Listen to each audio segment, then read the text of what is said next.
back, like Jasher, when it says, "For in those days the sons of men begin to trespass against the Most High and to transgress the commandments which he commanded to Adam to be fruitful and multiply in the earth.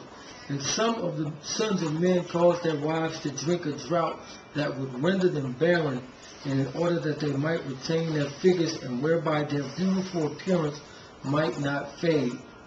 And when the Son of Men caused some of their wives to drink, Zillah drank with them.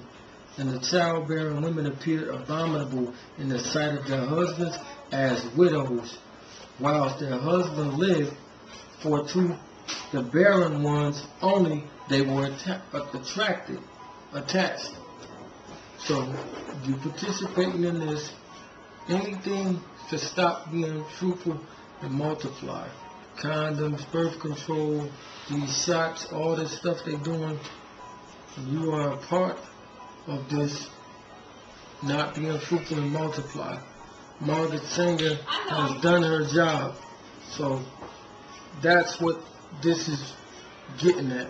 But y'all can reason within your own selves, you know what I'm saying, and work it out amongst you and your hubby and you and your wife, or however y'all do that, so between y'all and the Most High. Well, just putting it out there, man.